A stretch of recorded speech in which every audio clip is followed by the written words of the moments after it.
ఉంటాం. అయితే బైబిల్ గ్రంథంలో ఈ ఉపవాస ప్రార్థన ద్వారా కలిగే లాభాలు ఏంటి, ఒరిగే ఉపయోగాలు ఏంటి అనేవి ఏటేటా మనం కొన్ని విషయాలు నేర్చుకుంటూ ఉంటాం.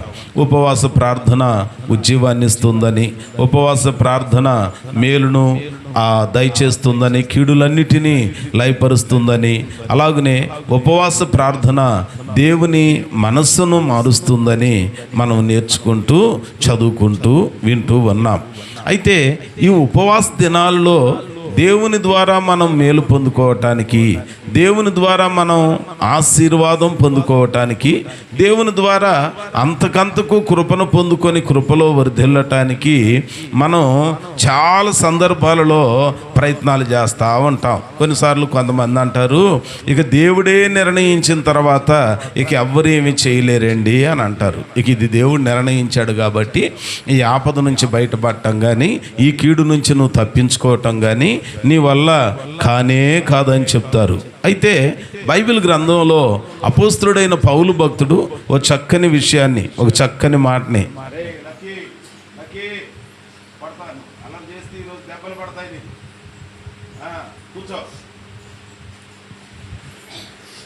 దేవుని వాక్యాన్ని మనం జ్ఞాపకం చేసుకుంటే, దేవుడు ఓ వ్యక్తికి కానీ ఓ దేశానికి కానీ ఆయన తీర్పును నిర్ణయించిన తర్వాత, లేదా ఇక ఈ విషయంలో నీకు ఇలాగున జరగబోతుందని దేవుడు దాదాపుగా తీర్పు తీర్చి నిర్ణయం చేసిన తర్వాత ఎవ్వరూ ఇక దేవుని తీర్పును మార్చలేరు. కానీ మానవులమైన మనకి దేవుడు ఒక అవకాశాన్ని ఇస్తాడట. చూడండి, అపోస్తలుడైన పౌలు భక్తుడు కొరింథీ సంఘానికి వ్రాస్తున్న ఉత్తరం, కొరింథీ సంఘానికి వ్రాస్తున్న ఉత్తరము 2వ పత్రిక 10వ అధ్యాయము 4వ వచనాన్ని ఒకసారి చదువుకుందాం. 4వ వచనం, మా యుద్ధోపకరణములు శరీర సంబంధమైనవి కావు గాని దేవుని ఎదుట దుర్గములను పడద్రోయ జాలినంత బలము కలిగినవై ఉన్నవి. చూచారా, దేవుడు తన భక్తులకి ఇస్తున్న ఒక బలమైన ఆయుధం ఏది అనంటే, అపోస్తలుడైన పౌలు భక్తుడు మాట్లాడుతూ అంటున్నాడట, మా యుద్ధోపకరణాలు శరీర సంబంధమైనవి కావు, శరీర సంబంధమైనవి కావు. యుద్ధానికి ఉపయోగించే వస్తువులు, యుద్ధానికి ఉపయోగించే పనిముట్లు ఏంటి అవి? కత్తి, కర్ర, ఈటె, డాలు, రథాలు, గుర్రాలు, ఇవన్నీ కూడా యుద్ధాయుధాలు, యుద్ధానికి ఉపయోగపడే ఆయుధాలు. యుద్ధం ఒకటే, కానీ ఆ యుద్ధంలో ఆయుధాలు పలు రకాలుగా ఉంటాయి. అంబులు ఉంటుంది, ఇవన్నీ ఉంటాయి.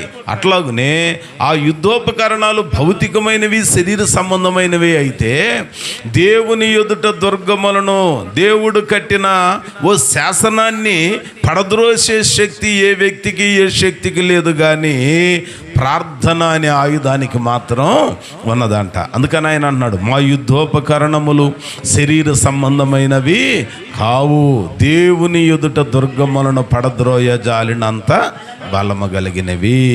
దేవుడు నీకు ఒక అవకాశాన్ని ప్రార్థన చేయటానికి ఇస్తే, ఆ ప్రార్థన ఎంత బలమైందో తెలుసండి, దేవుని మనసునే మారుస్తుంది, దేవుని మనసునే మారుస్తుంది. ఎస్తేరమ్మ ప్రార్థన ఎంత గొప్ప కార్యం చేసిందనంటే యూదులందరి రక్షణకి ఉపయోగపడింది.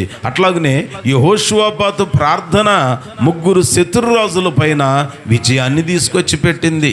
నినివే ప్రజల యొక్క ప్రార్థన, ఆ పట్టణం, ఆ నినివే పట్టణంలో ఉన్న ప్రజలు నాశనం కాకుండా తప్పించుకోవటానికి దేవుడు సహాయము చేశాడు. కాబట్టి ఇప్పుడు ఆ యుద్ధోపకరణాలు ఏవి?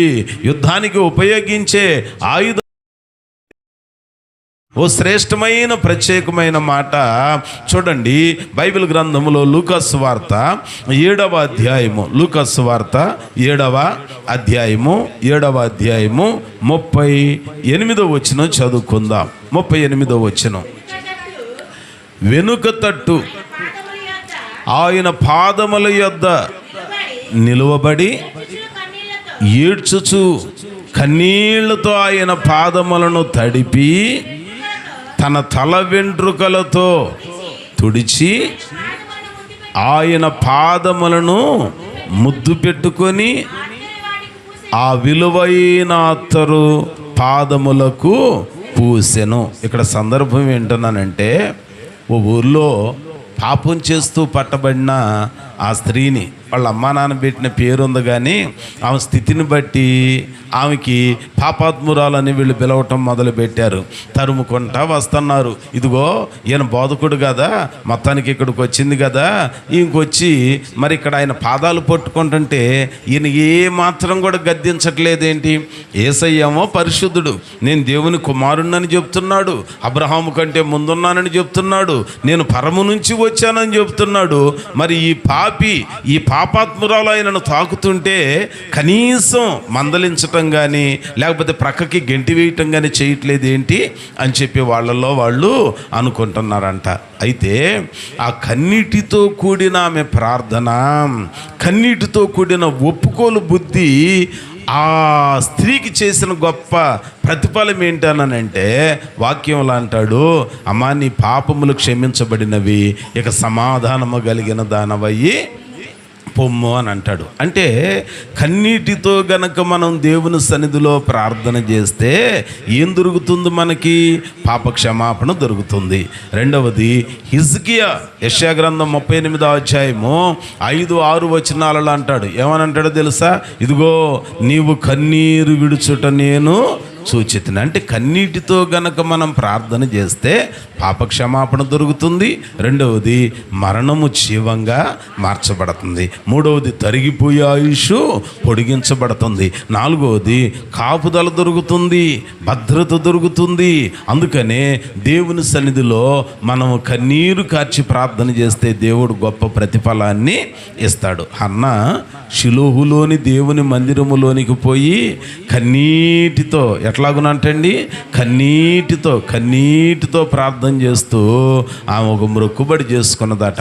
బాబాబు నాకొక్క మగబిడ్డను గనక నీవు దయచేస్తే వాడు పాలు విడిచిన వెంటనే మరలా నీకు ఇస్తాను. కన్నీటితో దేవుడు ఆ కన్నీటి ప్రార్థనని జ్ఞాపకం చేసుకొని గొడ్రాలనే నిందని తొలగించాడు. అందుకేగా 126వ కీర్తనలో 5-6 వచనాలలో అంటాడు, కన్నీళ్లు విడుచుచు విత్తువారు సంతోషగానముతో పంటని కోసెదరు. పిడికెడు విత్తనములు చేత పట్టుకొని ఏడ్చుచు పోవుచు విత్తనాలు విత్తేవాడు సంతోషగానములు చేయుచు పనలు మోసుకొని వస్తాడంట. చూసారా? కన్నీటి ప్రార్థన. కన్నీటితో గనక నువ్వు ఒక విత్తనం వేస్తే, కన్నీటి ప్రార్థనతో ఓ విత్తనం గనక వేస్తే దేవుడు ఏం చేస్తాడనంటే ఆ కన్నీటి ప్రార్థనకి దేవుడిచ్చే గొప్ప ప్రతిఫలం ఎట్టుంటుందనంటే మోయలేనన్ని మోపులు ఆశీర్వాదాలతో దీవిస్తాడంట. అందుకనే అంటాం మనం, తిప్పలు పడైనా ప్రార్థన చేస్తే కుప్పలుగా దీవెనలు పొందుకుంటారంట. తిప్పలు పడాలి, తప్పదు. యోబు అన్ని తిప్పలు పడ్డాడు, కానీ ప్రార్థన మానాడా? మనలా. అన్నమ్మ అనేక మంది గొడ్రాలు, సంతులేనిది, అలాంటిది ఇలాంటిది అన్నారు, ఏడుస్తాయి, ఎవరెవరి దగ్గర చెప్పుకొని ఏడవలేదంట. ఆమె ఎవరి దగ్గరికి వచ్చింది? షిలోహులోని దేవుని మందిరానికి వచ్చింది. కనుక ఈ ఉపవాస దినాలలో దేవుని మనసు మార్చే శక్తి, దేవుని ఆలోచన మార్చే శక్తి, దేవుని తీర్పులను మార్చే శక్తి ఎవరు కొన్నదనంటే ఓ సామాన్య మానవులమైన మనకి దేవుడు ఇచ్చాడు. ఎట్లాగునా అనంటే ఒక ఆయుధం కన్నీటి ప్రార్థన. ఏ ప్రార్థన అంటండి? ఏ ప్రార్థన? కన్నీటితో చేసే ప్రార్థన. కనుక మనం కూడా ఉపవాస దినాలలో జరిగిన దినాలు ఏవో జరిగిపోయినాయి, ఇక మిగిలిన దినాలలోనైనా మనం చేయవలసిన పని ఏంటనంటే ఆయన ఎదుట కన్నీరు విడుచుచు ప్రార్థన చేసేవారిగా ఉండాలి. కన్నీటి ప్రార్థన దేవుడు గొప్ప కార్యాలు చేస్తాడు. కన్నీటితో కూడిన ప్రార్థనకి దేవుడు అద్భుతాలు చేస్తాడండి, ఆశీర్వాదాలు ఇస్తాడండి. ఈ పగటికాల సమయంలో ఏదో ఉపవాసం ఉంటున్నాం, దేవుని సన్నిధానానికి వస్తున్నాం అని అనుకోవటమే కాదట, కానీ మనకున్న కష్టాలను బట్టి, మనకున్న బాధలను బట్టి, మనకున్న ఇబ్బందులను బట్టి ఆయన ఎదుట కన్నీటితో ప్రార్థన చేసేవారిగా మనము ఉండాలి. అప్పుడు దేవుడు బలమైన కార్యాలు చేస్తాడు. కాబట్టి ఇక ప్రార్థనా విషయంలో దేవుని మనసు మార్చేది ప్రార్థన అయితే ఆ ప్రార్థనాయుధాలు పలు రకాలు. వాటిల్లో ఓ కోవకు చెందింది కన్నీటి ప్రార్థన. కన్నీటి ప్రార్థన. కాబట్టి మిగిలిన రోజుల్లోనైనా మనం దేవుని సన్నిధిలో కన్నీరు విడుచుచు, మన బాధలను బట్టి, మన ఇబ్బందులను బట్టి, మన కష్టాలను బట్టి, మన శ్రమలను బట్టి దేవుని ఎదుట కన్నీరు విడుచుచు ప్రార్థన చేయటానికి మనము అప్పగించుకోవాలి. ఇంకొక మాట మీకు జ్ఞాపకం చేస్తాను చూడండి. మొదటిది కన్నీటి ప్రార్థన. మరొక ఆయుధం, యుద్ధోపకరణం ఏది అనంటే అపోస్తలుల కార్యముల గ్రంథము 12వ అధ్యాయము 5వ వచనం జ్ఞాపకం చేసుకుందాం. 5వ పేతురు చెరసాలలో ఉంచబడెను, సంఘమైతే అతని కొరకు అత్యాసక్తితో దేవునికి ప్రార్థన చేయుచూ ఉండెను. ఏ ప్రార్థన ఇది? పేతురు భక్తుడు చెరసాలలో వేయబడ్డాడు. సంఘమంతా ఏం చేశారు? అత్యాసక్తితో ఎక్కడ కూర్చొని, ఎవరిళ్లలో వాళ్ళు కూర్చొని ఒక చోట చేరారు. ఒకళ్ళ ఇంట్లో చేరారు, ఒక స్థలంలో చేరారు.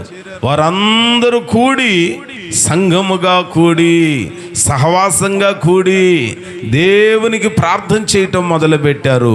ఆ సంఘ ప్రార్థన ఎంత గొప్ప కార్యం చేసిందనంటే, చెరసాల బంధకాలలో నుండి దైవజనుడు పేతురు భక్తుడిని బయటికి తీసుకొచ్చింది. మరి పగటికాల సమయంలో మనం అందరం సంఘంగా ప్రార్థన చేయటానికి కూడుకుంటున్నామా, వాక్యం టయానికి కూడుకుంటున్నామా? అర్థం చేసుకోవాలి. ఉపవాసం ఉంటున్నాంగా, ఓ తీర్మానించుకున్నాంగా, ఓ ప్రతిష్ట చేసుకున్నాంగా. ఆసక్తి, ఎవని విశ్వాసాన్ని బట్టి దేవుడు వానికి మేలు చేస్తాడు. ఆసక్తితో మనం కార్యాలు చేస్తే దేవుడు అద్భుతమైన కార్యాలు మన జీవితాలలో కొనసాగిస్తాడు. అందుకని ఆయన అంటున్నాడు, సంఘ ప్రార్థన చెరసాల కట్లలో నుంచి, బంధకాలలో నుంచి తన పిల్లలను బయటికి తీసుకొస్తుంది. సంఘమంతా కూడుకొని, ఎంతమంది అనంటే ఆ రోజున గొప్ప ఎక్కువ మంది ఏమి లేరు, కానీ వాళ్ళు కూర్చొని ప్రార్థన చేస్తే దేవుడు వారికి ఇష్టమైన సేవకుడు చెరసాలలో ఉంటే ఆ చెరసాలలో నుంచి బయటికి తీసుకొచ్చి సంఘానికి అప్పచెప్పాడు. మరి నీ జీవితంలో ఏ బంధకాలలో నీ భర్త ఉన్నాడో, నీ భార్య ఉన్నదో, నీ పిల్లలు ఉన్నారో, నీకు చెందిన వాళ్ళు ఏ చెరసాలలో, ఏ చెరలో ఉన్నారో, ఏ బాధలలో ఉన్నారో, ఏ కష్టాలలో ఉన్నారో, ఇప్పుడు వాటన్నింటి నుంచి విడుదల కలగాలి అని అంటే ఏ ప్రార్థన కావాలి? నువ్వు ఒక్కదానివి, నేను ఒక్కడిని కాకుండా సంఘమంతా కూడుకొని ఏం చేయాలంటే అండి, ప్రార్థన చేయాలి. సంఘ ప్రార్థన కట్లను దించుతుంది. సంఘ ప్రార్థన బంధకాలలో నుంచి బయటికి తీస్తుంది. సంఘ ప్రార్థన బానిసత్వం నుంచి విడిపిస్తుంది. పాపానికి బానిసలైతే, మానుకోలేని అలవాట్లకు బానిసలైపోయి అలాగు నుండిపోయితే, అలాంటి బానిసత్వపు కట్ల నుంచి తెంచగలిగేది అందరూ ఓ చోట కూడుకొని చేసే సంఘ ప్రార్థన. దేవునికి స్తోత్రం. దేవుని వాక్యంలో చూస్తూ ఉన్నాం. నిర్గమకాండము 2వ అధ్యాయంలో 23 నుండి 25 వచనాలు చదువుకుంటే 4 తరాలు ఇశ్రాయేలీయులు ఐగుప్తు దాస్యంలో మగ్గిపోయారు. 400 సంవత్సరాలు అయిపోయింది. 430 ఏండ్ల తర్వాత దేవుడు వారిని బయటికి తీసుకురావటం మొదలుపెట్టాడు. 4 తరాలు బానిసలుగా ఉన్నారండి. ఒక తరం కాదు, 2 తరాలు కాదండి, 4 తరాలు, 400 ఏండ్లకు పైబడి వారు బానిసలుగా ఉంటే ఆ బానిసత్వంలో నుంచి వాళ్ళు బయటపడటానికి గల కారణం ఏంటనంటే, వారందరూ ఎలుగెత్తి యెహోవాకు మొర్ర పెట్టగా ఏం చేశారంటే అండి, అందరు కలిసి దేవునికి మొర్ర పెట్టారు. ఎప్పుడైతే సంఘమంతా కూడి ప్రార్థన చేశారో దేవుడు అద్భుతమైన కార్యాన్ని చేస్తాడు. మనందరికీ తెలుసు 2018, 2019లో కరోనా వచ్చినప్పుడు మందులేని ఆ మహమ్మారి దెబ్బకి అనేక మంది ప్రాణవాయువు అందక, ఆక్సిజన్ అందక ప్రాణాలను విడిచిపెట్టి ఈ దేశం ఆ దేశం అని కాదు, ప్రపంచ దేశాలన్నింటిలో కుప్పలుగా శవాలు గుట్టలుగా పడిపోతుంటే ధనికులు, గొప్పవారు, చిన్నవారు, పెద్దవారు, వారికి ఉన్న డబ్బు ఏది వాళ్ళని ఆదుకోలేని పరిస్థితులలో జనులందరూ ఆ కులం ఈ కులం, ఉన్నవాడు లేనివాడు, చిన్నవాడు పెద్దవాడు అనే భేదం లేకుండా ఎక్కడ చూసినా భగవంతుడా మా ఆర్తనాదం ఇదని చెప్పి ఎలుగెత్తి ప్రార్థన చేస్తే దేవుడు ఆ వ్యాక్సిన్ దొరకటానికి అనేకులు తరువాత ప్రాణాలు దక్కించుకోవటానికి సహాయము చేశాడు. కనుక ఈ పగటికాల సమయంలో సంఘంగా కూడుకోవటం ఎందుకు, సహవాసంగా కూడుకొని ప్రార్థన చేయటం ఎందుకు అనంటే సంఘ ప్రార్థన, సహవాస ప్రార్థన చెరలో నుంచి మనల్ని విడుదల చేస్తుంది. కూర్చున్న నీకు ఏ బంధకాలు ఉన్నాయో నాకు తెలియదు, రోగాలనే బంధకాలు ఉన్నాయేమో, వ్యాధులనే బంధకాలలో బంధించబడ్డావేమో, కష్టాలు నష్టాలు నిందలు నిట్టూర్పులు ఇలాంటి బంధకాలలో ఒకవేళ బంధించబడి ఉంటే వాటిల్లో నుంచి బయటపడాలనంటే నువ్వు ఒక్కదానివే నేను ఒక్కడిని కాదట, మనమందరం సంఘముగా ఓ చోట కూడుకొని ప్రార్థన చేయాలి. ఏ ప్రార్థన చేయాలటండి? సంఘ ప్రార్థన. సంఘంగా కూడుకొని ప్రార్థన చేస్తుంటే పరిశుద్ధాత్మను పొందుకున్నారు. సంఘముగా మేడగదిలో కూడుకొని ప్రార్థన చేస్తుంటే దేవుని యొక్క అభిషేకం పొందుకొని నూతన భాషలు మాట్లాడారు. సంఘ ప్రార్థన అనేకమైన ఆశ్చర్యకార్యాలు జరిగించిద్దండి. ఒక వ్యక్తి దేవుని వాక్యాన్ని వింటున్నాడు. దైవజనుడు పౌలు భక్తుడు మాట్లాడుతున్నాడు. ఆ పైన 3వ అంతస్తులో మేడగదిలో ఆయన వాక్యం చెప్తా ఉంటే ఒకడు ప్రార్థనకని వచ్చి విస్తరించి మాట్లాడుతున్నాడంట. పౌలు భక్తుడు ఎక్కువసేపు వాక్యం చెప్పాడంట. వాళ్ళు వింటున్నారు, ఏం చెప్తున్నాడు, టైం ఎక్కువైపోయింది. అయితే అందరూ బాగానే ఉంటున్నారంట, కానీ ఒకడు కిటికీలో కూర్చున్నాడంట. కిటికీలో కూర్చోవటం ఏంటి నాకు అర్థం కాదు. అంటే ఒక కన్ను రోడ్డు మీద పోయే వాళ్ళని చూస్తుంది, ఇంకొక కన్నేమో పౌలు గారిని చూస్తుంది. ఏం పేరు వాడి పేరు? ఐతుకు.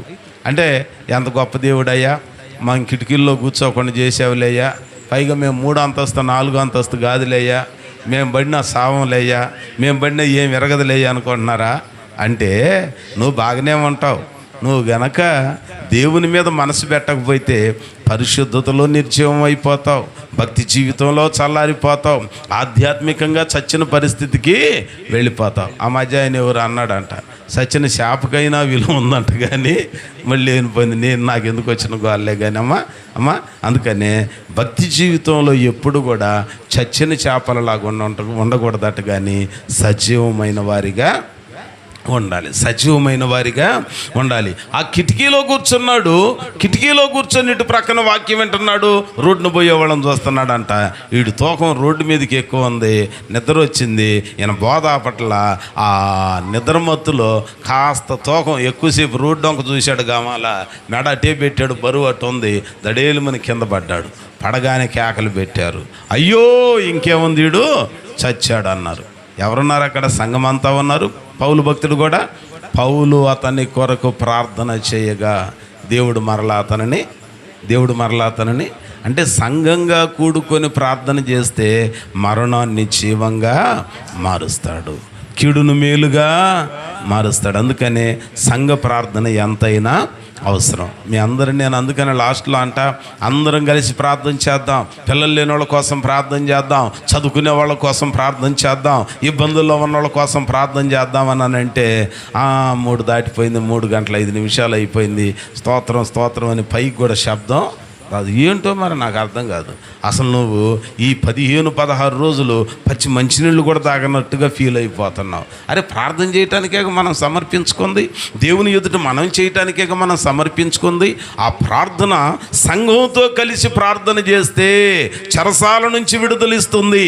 సంఘ ప్రార్థన నూతన ఆశీర్వాదాన్ని తెచ్చిపెట్టిద్ది. సంఘంతో సహవాసంతో కలిసి ప్రార్థన చేస్తే కీడులను మేలులుగా మారుస్తుంది. కాబట్టి ఇప్పుడు మనం గుర్తుపెట్టుకోవాలి, మా యుద్ధోపకరణాలు దేవుని ఎదుట దుర్గములను, దేవుని మనస్సుని, దేవుని శాసనాన్ని మార్చగలిగిన బలమైన ఆయుధాలు. ఇవి శరీర సంబంధమైనవి కాదు. నీ ప్రార్థన కత్తో కర్రో లాంటివి కాదు. నీ ప్రార్థన డాలో లేకపోతే ఈటి లాంటిదో కాదు. నీ ప్రార్థన దేవుని మనస్సును మార్చే బలమైన ఆయుధం. ఈ ప్రార్థన ఆయుధాలలో పలు రకాలు, యుద్ధానికి ఉపయోగించే ఆయుధాలు పలు రకాలైనట్లుగా ప్రార్థనలో దేవునిని సంధించే ఆయుధాలు ఒకటి కన్నీటి ప్రార్థన, మరణాన్ని జీవంగా మారుస్తుంది. 2 సంఘ ప్రార్థన, సహవాస ప్రార్థన, గుంపుగా కూడుకొని చేసే ప్రార్థన. మరి మనందరం సంఘంగా కూడుకున్నాం. సంఘముగా కూడుకున్న మనం దేవునికి ప్రార్థన చేయాలి, దేవునికి ప్రార్థన చేయాలి. మనం సంఘంగా కూడుకొని ప్రార్థన చేస్తే దేవుడు మేలు చేస్తాడు. ఈ మధ్యకాలంలో మీరు మర్చిపోతున్నారు, అందుకే నేను పదే పదే జ్ఞాపకం చేస్తా. ఇదే ఆలయంలో గోడలు ఇంత సుందరంగా లేదు, రేకులు లేవు. ఆ రోజున దాదాపు అవి ఏదో తాటాకులు కప్పుతో ఉండేది. ఈ స్థలంలో ఇదే డ్రైనేజీ ప్రక్కన ఉన్న ఈ మందిరంలో దయ్యం బట్టి దాదాపుగా ఆ బిడ్డ డెంగ్యూ జ్వరంతో బాధపడుతూ చివరికి బ్రతకడు అని నిర్ధారించుకొని వదిలేస్తే ఈ స్థలములో కూడుకొని ప్రార్థనకని అర్ధరాత్రి తీసుకొచ్చారు. అలావిడి చేస్తుంటే ఇంటి దగ్గర తాళ్ళు వచ్చి వీళ్ళు వచ్చి అమ్మో ఏమైంది, అమ్మో బ్రతకడేమో అని వీళ్ళు అనుకుంటా ఉంటే చివరికి తీసుకొచ్చి దేవుని మందిరంలో పెట్టి ప్రార్థన నేను ఒక్కడనే చేస్తుంటే సంఘంగా చుట్టుప్రక్కల ఉన్న మీ అందరూ వచ్చారు. వినపడుతుందా? అందరూ వచ్చారు. ఆ రోజు ప్రార్థన చేశారు మీ అందరూ. దేవుడు సంఘముగా మనం చేసిన ప్రార్థనని తన కృప చొప్పున జ్ఞాపకం చేసుకొని బ్రతకడని చెప్పిన వ్యక్తి దాదాపుకు 15,000 14,000 కౌంటింగ్లో ఉన్న ప్లేట్లెట్స్ ఇక అయిపోయాడు, ఈయన బ్రతకడు, ఈ పిల్లోడు బ్రతకడు అనుకున్న వ్యక్తిని దేవుడు సజీవంగా ఉంచాడు. దేవుడు సజీవంగా ఈరోజు ఉంచాడు. పెళ్లి చేసుకున్నాడు, ఒక చక్కని కూతురుని దేవుడు. మీ కన్నులకు తెలియదా? మీకు అర్థం కాదా? మీరు మర్చిపోయారా? మరి సంఘంగా కూడుకొని ప్రార్థన చేద్దామని అంటే సాకులు చెబుతారేంటి? ఉపవాసం ఉన్నామని ఉర్రూతలూగుతున్నారే. ప్రార్థన లేకపోతే ప్రయోజనం ఉంటుందా? ప్రార్థన లేకపోతే ప్రతిఫలం ఉంటుందా?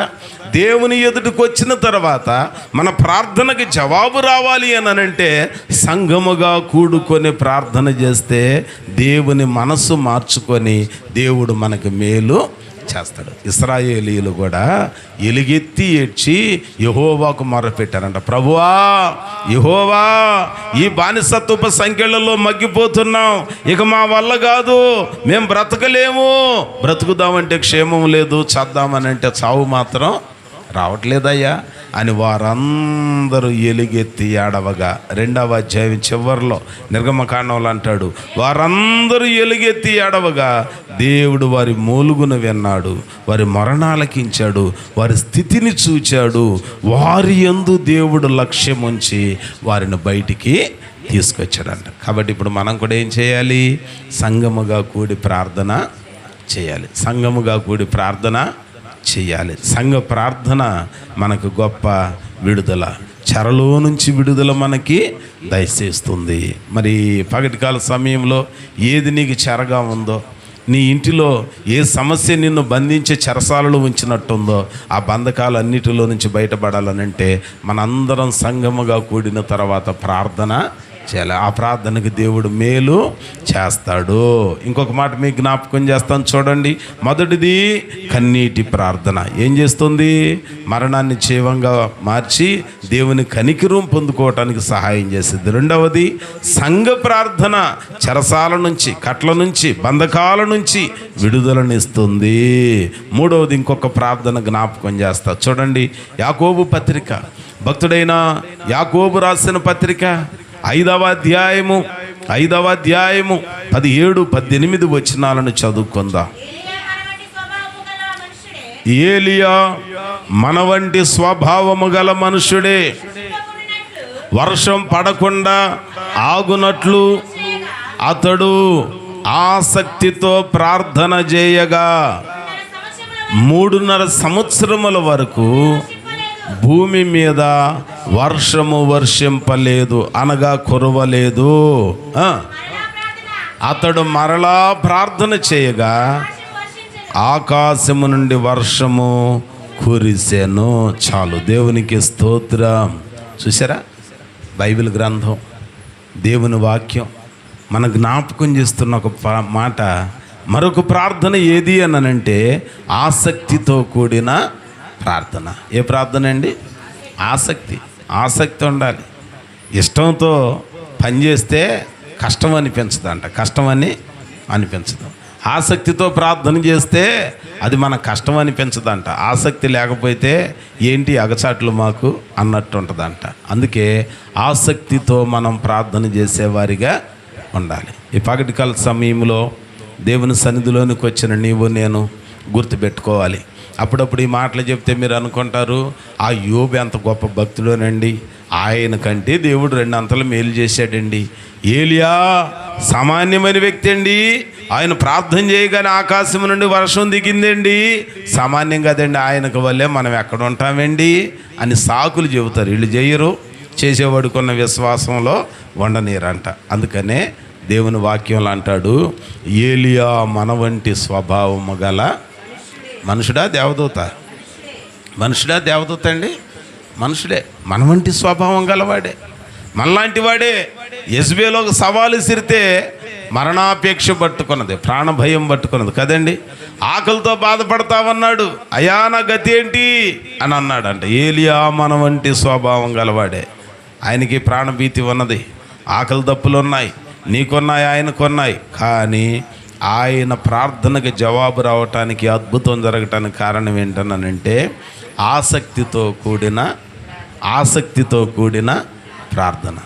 మాట మీ జ్ఞాపకం చేయనా?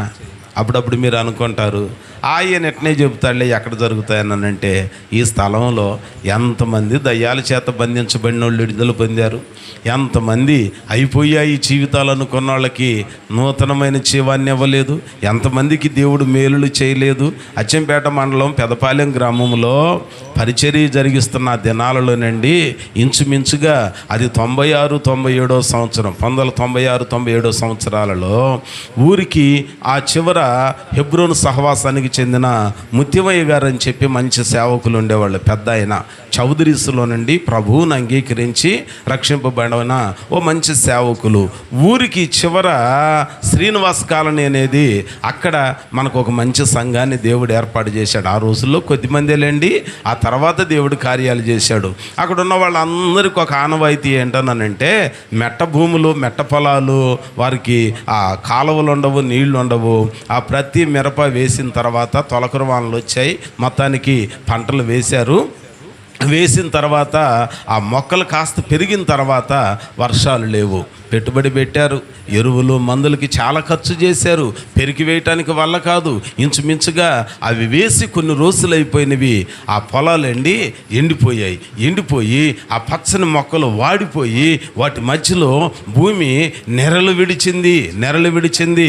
సహజంగా ఆ రోజుల్లోనైనా ఈ రోజుల్లో అయినా కొన్ని మారుమూల గ్రామాల్లో ఒక పద్ధతి ఏంటనంటే, ఆ గ్రామంలో వర్షం లేకపోతే ఏం చేసేవాళ్ళు తెలుసండి, వెంటనే ఒక కప్పని తీసుకొని దానికి ఒక కర్రకు కట్టేసి యాపాకుల్లో పెట్టేసి తిరుగుతూ ఉంటారు. ఏదో పాట కూడా పాడతారుగా, మళ్ళీ లేనిపోయింది ఎందుకు వచ్చిన గోల మనకది కదండి. అటు తిరిగితే ఏమైందనంటే వర్షాలు వస్తాయి అని అంటారు. ఇంకొక పద్ధతి ఏంటో తెలుసా, కొలుపులు కొలిసేవాళ్ళు. కొలుపులు కొలవటం అని అంటే వాళ్ళు మొత్తానికి అక్కడ నియమించుకున్న రోజుకి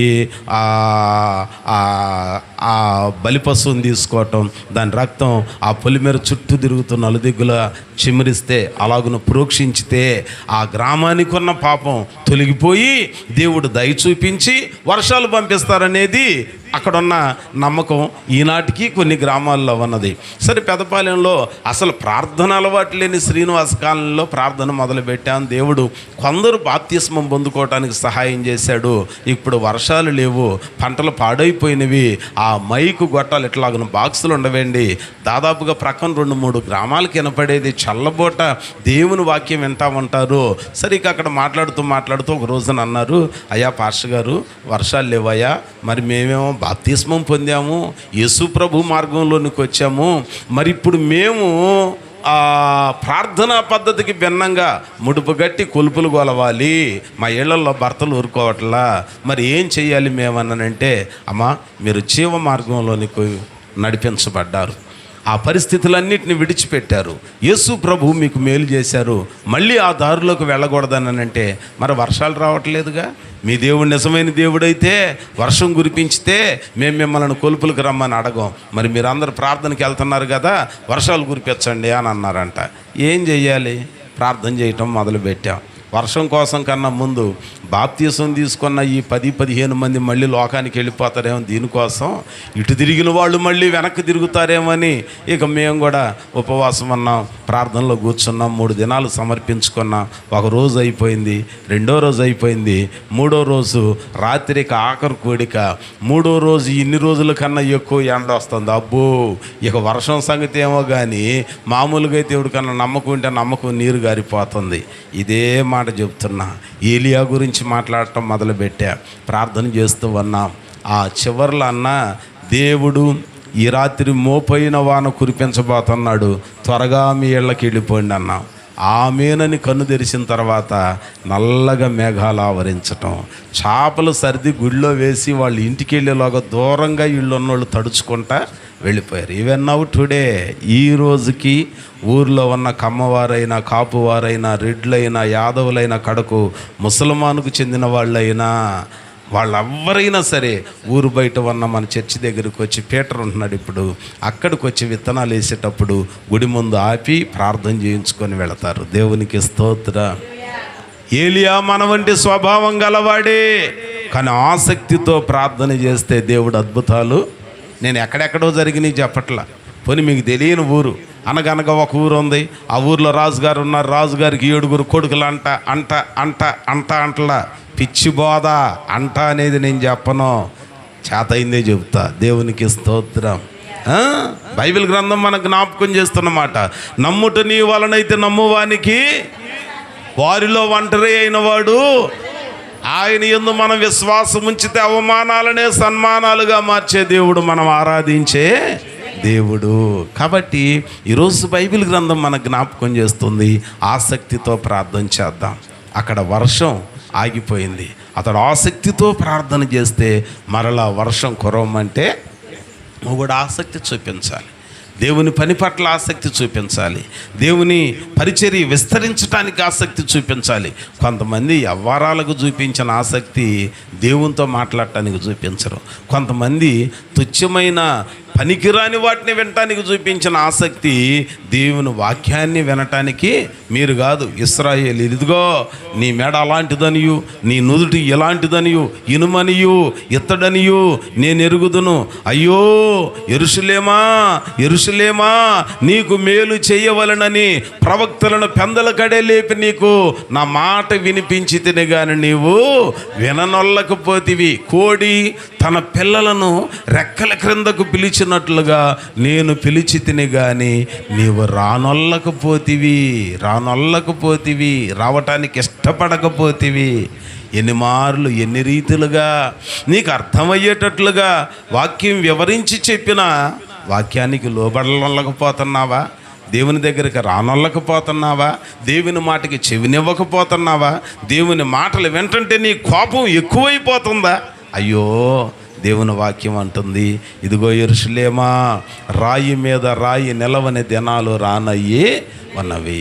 కనుక కీడు నుంచి తప్పించుకోవాలనంటే దేవుని దగ్గరికి ఆసక్తితో పరిగెత్తి వచ్చేవారిగా మనము ఉండాలంట. ఏమండి, ఏ ప్రార్థన?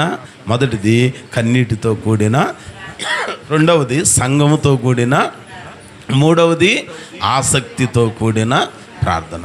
దేని మీద ఆసక్తి ఉండాలి మనకి? ప్రార్థన మీద. టైం అయిపోతుంది, 12:30 అయిపోయింది. మైకులో ప్రార్థన వినపడింది. సేవకునితో పాటు కూర్చుందాం, ప్రార్థన చేద్దాం. 4 కూడుకుందాం, 40 మంది కూడుకుందాం, 400 మంది కూడుకుందాం. అందరం కూడుకొని దేవుని సన్నిధిలో ప్రార్థన చేద్దాము. ఆసక్తి రావాలి. ఏం రావాలటండి?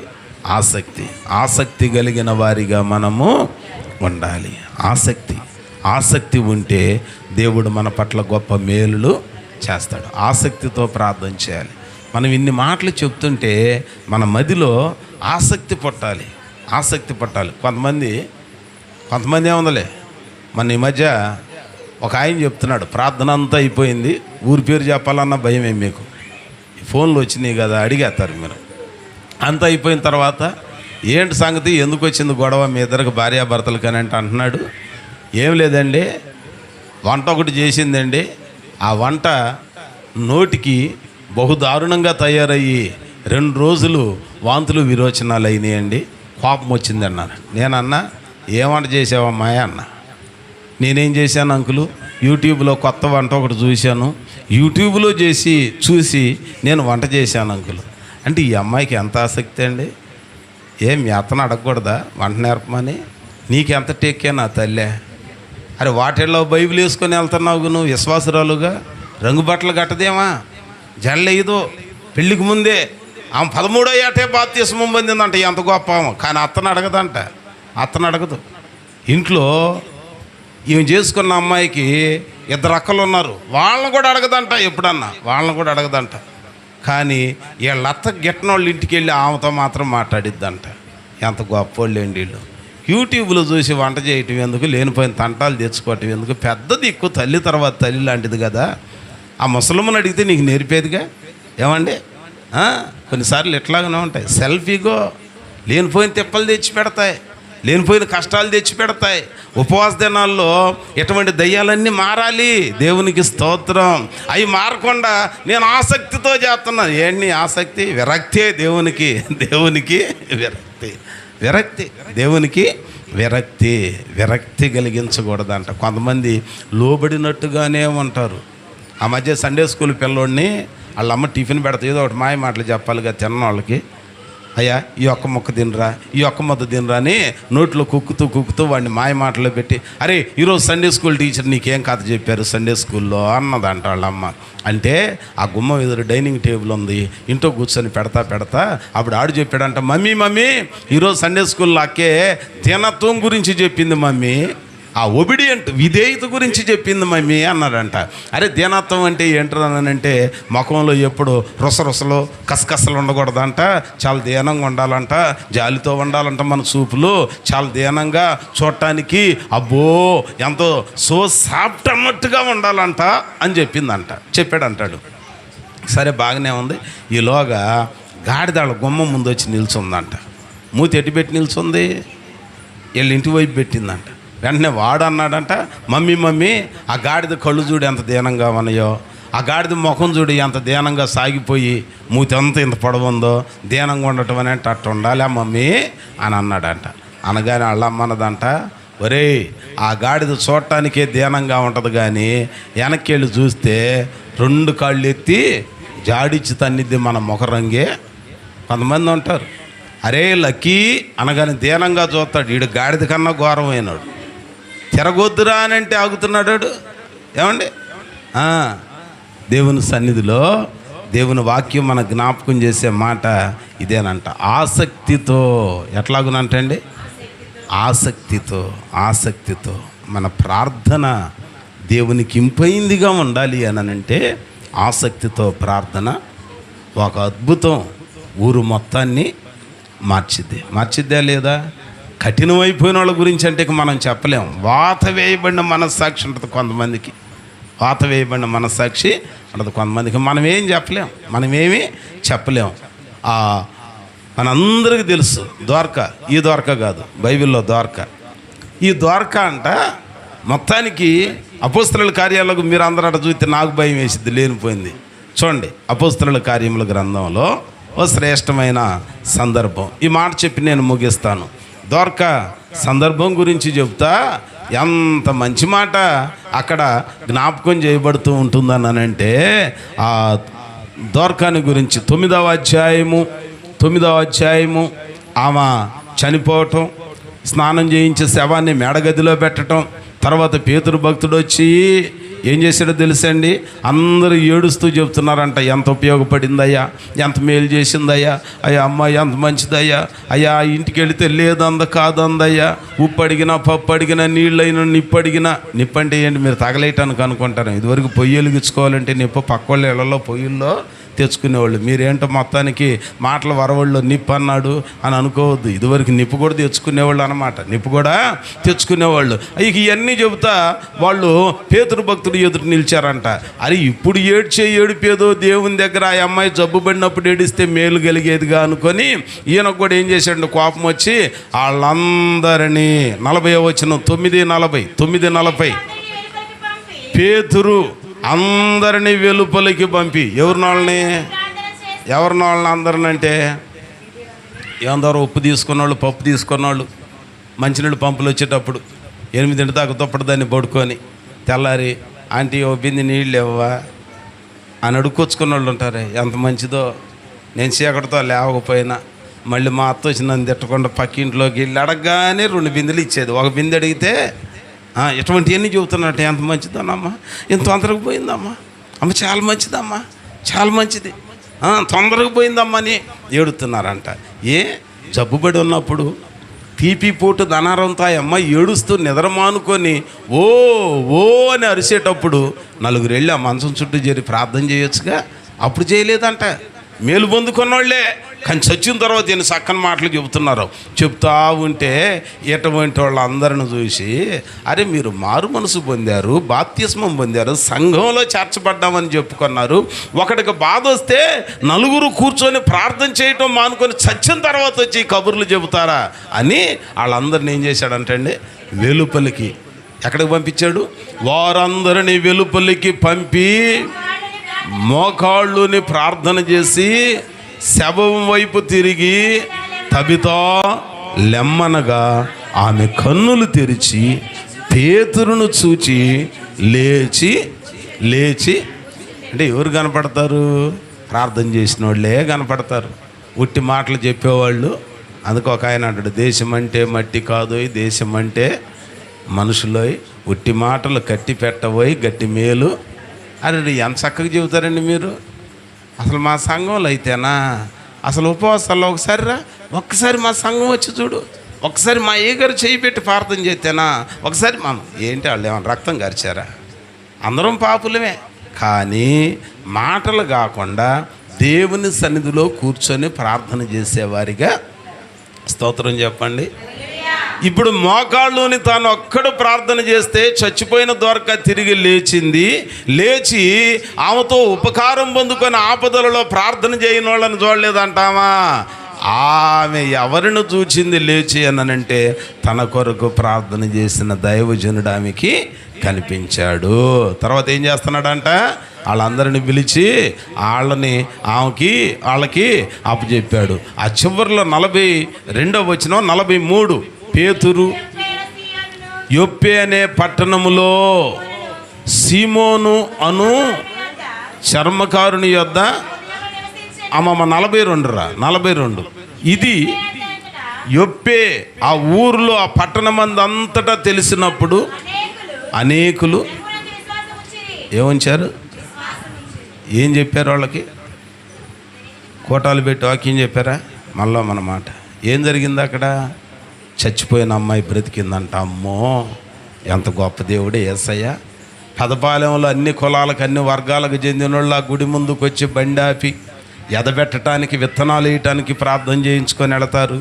మళ్ళీ కోతల కాలంలో తొలుసూరు పంట మైలుకాపు అంటారే, మొట్టమొదటి కోసినవి అంటారే, అవి తెచ్చి ప్రార్థన చేసుకుని గుడిలో పెట్టి ఒక కులం కాదు, యేసు ప్రభు దగ్గరికి ఆదివారం వచ్చేవాళ్ళు కాదు, వాళ్ళు అన్యులండి, ఎరగని వాళ్ళు. ఏంటి అనంటే ఎప్పుడో 96, 97 సంవత్సరాలలో వర్షాలు లేనప్పుడు చేసిన 3 రోజులు ప్రార్థనకి వర్షాలు కురిస్తే ఆ నమ్మకం ఇప్పుడు ఆ ఊరంతటా యేసునందు విశ్వాసాన్ని కలిగించింది. ఇప్పుడు ఒక అద్భుతం జరగాలనంటే ఏం కావాలి?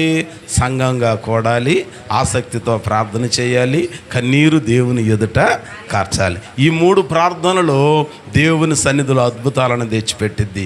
అద్భుతం అనేకులను ప్రభు దగ్గరికి నడిపించింది. కాబట్టి మిగిలిన రోజులైనా కాస్త సమర్పించుకున్నాం కాబట్టి 12:30 1 గంటకల్లా ఎక్కడికి రావాలి? మనం దేవుని మందిరానికి రావాలి. వచ్చి మనం ఏం చేయాలి? కూడి ప్రార్థన చేయాలి, అందరం కలిసి ప్రార్థన చేయాలి. ఇప్పుడు మీలో నేను అమ్మా నీ పక్కన ఫలానా ఉంది కదా, ఆమె ఇంట్లో ఏం కష్టాలు ఉన్నాయి, 40 రోజులు ఎందుకు ఉపవాసం ఉంటుందనంటే నీకు తెలుసా? ఏమో నాకేం తెలుసు అని అంటారు. అంటే మీరు ఒకరి కొరకు ఒకరు ప్రార్థన చేయట్లా. ఎందుకు చేయట్లా? పక్కనున్న ఆమెను దీవించాయా, ఏమని దీవించాయి చేస్తున్నానుగా, అది కాదు చేయటం అన్నానంటే అడగాలి. మీ సమస్య ఏదో అడగాలి. ఓ సేవకునిగా మీతో పోషింపబడుతున్న మాకు కొన్ని బాధ్యతలుండి మేము అందరి కుటుంబాల్లో ఏది వెలితిగా ఏది కొరతగా ఉందో ఎరిగి మేము ప్రార్థన చేస్తాం. కానీ మీరు కూడా ఒకరి కొరకు ఒకరు ప్రార్థన తప్పేం లేదు. చెప్పకూడవంటే వేరే విషయాలు, చెప్పగలిగినవి చెప్పండి, చెప్పగలిగినవి చెప్పండి. నాకు ఇది కావాలి, నాకు ఈ అవసరం ఉంది, నాకు ఇది కావాలి, ప్రార్థన చేయండి. ఆసక్తి ఉండాలి. ఆసక్తి దేవుడు గొప్ప దీవెనలతో నింపేటట్టుగా చేస్తాడు. అనేక మంది ఈ లోకంలో జనులు ఎట్లాగునుంటారనంటే, భర్తిమయ్య అనే గుడ్డివాడు కేకలేస్తుంటే, ఎందుకబ్బాయి అరుస్తున్నావు, దాటి వెళ్ళిపోయాడు ఆప అని అన్నారంట. కానీ ఒక టైం వచ్చిన తర్వాత ఆ యేసు నిలిచి వానిని పిలవగానే మళ్ళీ ఇదే నోరు ఏమంటుంది, ధైర్యం తెచ్చుకో, ధైర్యము తెచ్చుకో, ఆయన నిన్ను పిలుచుచున్నాడు. ముందేమన్నారు, ఏంటి గోల, ఏంటి ప్రార్థన, ఏంటి లోకం, ఇదే పనే. కానీ ఇప్పుడు అన్నారు, అబ్బా ఎంత గొప్ప దేవుడు, ఎంత గొప్ప విషయం అండి. అప్పుడప్పుడే మారిపోతాయి. డేవిడ్ లీలల కుటుంబ విషయంలో బిడ్డను పోగొట్టుకున్నప్పుడు ఎంతోమంది ఎన్నో రీతులుగా అన్నారు. ఏం చేశాడు దేవుడు, ఉన్న బిడ్డను తీసేసుకున్నాడుగా, ఏం చేశాడు దేవుడు అన్నారు. కానీ ఆ బిడ్డలకున్న ఆసక్తి, కుటుంబ యజమానురాలుగా అమ్మాయికున్న ఆసక్తిని బట్టి ఉన్న బిడ్డను ప్రయోజకుని చేశాడు. ఇంటర్మీడియట్ దాకా తీసుకొచ్చాడు. చదవడేమో షాకులో ఏమైపోతాడో, తమ్ముడు పోగొట్టుకున్నాడుగా, ఏమైపోతారో, యజమాని ఏమైపోతాడో బిడ్డను పోగొట్టుకొని, యజమానురాలు ఏమైపోద్దో, చిన్న వయసులో ఉన్నోళ్ళు కదా వీళ్ళిద్దరు భార్యాభర్త అనుకున్నారు. కానీ దేవుడు ఆసక్తిని బట్టి ఆశీర్వాదాన్ని ఇస్తాడు. దేవునికి స్తోత్రం. దేవుడు నమ్మదగినవాడు, దేవుడు నమ్ముకొనదగినవాడు. అందుకనే మన జీవితాలలో ఒక అద్భుతం జరగాలి అనంటే మనం చేయాల్సింది, దేవుని మనసు మార్చేది ప్రార్థన ఆయుధం. ఈ ఆయుధాలలో పలు రకాలు ఉన్నట్టుగా, ఒకటి కన్నీటి ప్రార్థన, రెండవది సంఘ ప్రార్థన, మూడవది ఆసక్తితో కూడిన ప్రార్థన. మిగిలిన దినాలైనా సంఘంగా కూడుకుందాం, ప్రార్థన చేద్దాం, ఆసక్తితో చేద్దాం. ఏదో హడావిడిగా అదరా బెదరా అని అంటారు, అట్లాగను కాదు. ఆసక్తితో ప్రార్థన చేద్దామండి, ఆసక్తితో ప్రార్థన చేద్దాం. దేవుడు అద్భుతాలు చేస్తాడు. ఆ రీతిగా ఈరోజు కూడికి ఏర్పాటు చేసుకున్న ప్రియబిడ్డలు వంగేపరపు లీల డేవిడ్ల కుటుంబానికి, తన బిడ్డ భరత్కి, అలాగనే బంధువర్గానికి చేరిన మనకి దేవుడు సమృద్ధి అయిన దీవెన కలుగు చేసి కృపలో బలపరుచునుగాక. ప్రభు ఈ మాటలు మన వినికిళ్ళలో ఫలింప చేయునుగాక. కన్నీటి ప్రార్థన అనుభవాన్ని దేవుడు మెండుగా దయచేయునుగాక. ఆసక్తితో ప్రార్థించటం దేవుడు అలవర్చునుగాక. సంఘంతో కూడి కలిసి ఇమిడి ప్రార్థన చేసే ఐక్యతాత్మను దేవుడు దయచేయునుగాక. ప్రభు కృప మనకు తోడై ఉండునుగాక. ప్రార్థన చేసుకుందాం, అందరం ప్రార్థనలో ఏకీభవించుదాం. ఈ పగటి కాల సమయంలో శ్రేష్టమైన దేవుని మాటలు ఆలకించాం, దేవుని పాదాల దగ్గరికి చేరాం. నీ జీవితంలో ఎన్నో కష్టాలు, ఎన్నో ఇబ్బందులు, ఎందుకు మౌనంగా ఉండటం? కాస్తంత సమయం దేవుని ఎదుట ప్రార్థన చేయవా? ప్రార్థనకని వచ్చిన తర్వాత మన దృష్టి, మన ఆలోచన అటు ఇటు పోనివ్వక దేవుని మీదనే ఉంచాలి, ప్రభువు మీదనే మన మనస్సు నిలపాలి. మన మనస్సు దేవుని మీద నిలపగలిగే వారిగా మనం ఉంటే దేవుడు అద్భుతాలు చేస్తాడు. దేవుడు ఆసక్తితో కూడిన ప్రార్థనకి ఆశ్చర్య కార్యాలు జరిగిస్తాడు. ప్రియులారా, దేవుని పాదాల దగ్గరికి చేరిన మనం ఒక చిన్న ప్రార్థన చేసుకుందాంగా. దేవుని ఎదుట నీ కుటుంబంలో, నీ జీవితంలో కన్నీటితో కూడిన అనుభవాలు ఉన్నాయి. వాటన్నింటి నుంచి నువ్వు బయటపడటానికి ఇదిగో ఇదే మిక్కిలి అనుకూలమైన సమయం గనుక ఆయన ఎదుట ప్రార్థన చేద్దాం. ప్రభువా, దయతో నన్ను జ్ఞాపకం చేసుకోనండి అయ్యా, కృపతో నన్ను దర్శించండి అయ్యా. అయ్యా, నా జీవితంలో పరిస్థితులు ఇలాగున్నాయ్యా.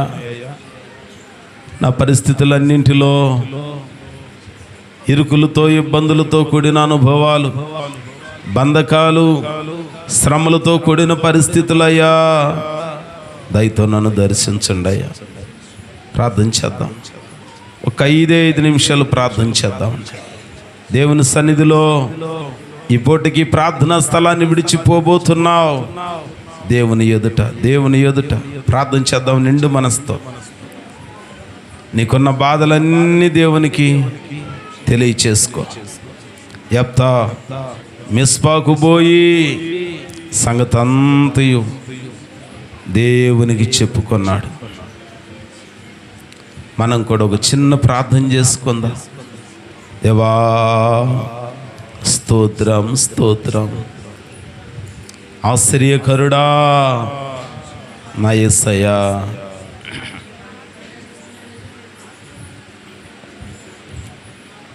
సర్వోన్నతమైన స్థలములయందు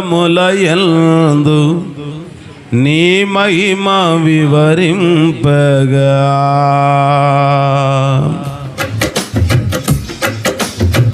ఉన్నతమైన నీ సంకల్పము ఎన్నడు ఆశ్చర్యమే. సర్వోన్నతమైన స్థలములయందు నీ మహిమ వివరింపగా, ఉన్నతమైన నీ సంకల్పము ఎన్నడు ఆశ్చర్యమే. ముందెన్నడు చవి చూడని సరిక్రొత్తదైన ప్రేమామృతం, ముందెన్నడు చవి చూడని సరిక్రొత్తదైన ప్రేమామృతం, నీలోనే దాచావు ఈనాటికై. నీ రుణం తీరదు ఏ నాటికి, నీలోనే దాచావు ఈనాటికి. నీ రుణం తీరదు ఏ నాటికి. అతి పరిశుద్ధుడా స్తుతి నైవేద్యము నీకే అర్పించి కీర్తింతును. అతి పరిశుద్ధుడా స్తుతి నైవేద్యము నీకే అర్పించి కీర్తింతును. నీవు నా పక్షమై నన్ను దీవించగా, నీవు నా తోడువై నన్ను నడిపించగా, నీవు నా పక్షమై నన్ను దీవించగా, నీవు నా తోడువై నన్ను జీవిల్తోను నీ కోసమే. ఆశ్రయమైన నా యేసయ్యా, జీవిల్తోను నీ కోసమే. ఆశ్రయమైన నా యేసయ్యా, అతి పరిశుద్ధుడా స్తుతి నైవేద్యము నీకే అర్పించి కీర్తింతును. అతి పరిశుద్ధుడా స్తుతి నైవేద్యము నీకే అర్పించి కీర్తింతును. నీవు నా పక్షమై నన్ను దీవించగా, నీవు నా తోడువై నన్ను నడిపించగా, నీవు నా పక్షమై నన్ను దీవించగా, నీవు నా తోడువై జీవిల్తోను నీ కోసమే. ఆశ్రయమైన నా యేసయ్యా, జీవిల్తోను నీ కోసమే. ఆశ్రయమైన నా యేసయ్యా, అతి పరిశుద్ధుడా స్తుతి నైవేద్యము నీకే అర్పించి కీర్తింతును. అతి పరిశుద్ధుడా స్తుతి నైవేద్యము నీకే అర్పించి కీర్తింతును. ప్రార్థన చేసుకుందాం. అందరం ప్రార్థనలో ఏకీభవించుదాం. ఈ పగటి కాల సమయంలో ఈరోజు కూడికి ఏర్పాటు చేసుకున్న ప్రియబిడ్డలు లీలా డేవిడ్లను, ఆ జంటను ప్రేమించి వారికి ఇచ్చిన కుమారుడు భరత్ తన భవిష్యత్తు, తన చదువులలో దేవుని కృప మెండుగా అనుగ్రహించబడినట్లు కూడి చేరి వచ్చిన ప్రతి వారి కొరకు దేవుని సన్నిధిలో ముగింపు ప్రార్థన చేసుకుందాం. అందరం ప్రార్థనలో ఏకీభవించుదాం. ఆశ్రమ గారు ప్రార్థన చేస్తారు, ప్రార్థనలో ఏకీభవించుదాం. ప్రార్థన. స్తోత్రం. కృప కలిగిన మా తండ్రి, మహోన్నతుడైన మా రాజా, ఆశ్చర్యకరుడ, ఆలోచనకర్త, మీకే వందనాలు, స్తుతులు, స్తోత్రములు చెల్లిస్తున్నామయ్యా. ఏదైనా ఉపవాస కొడుకును ఆశీర్వాదకర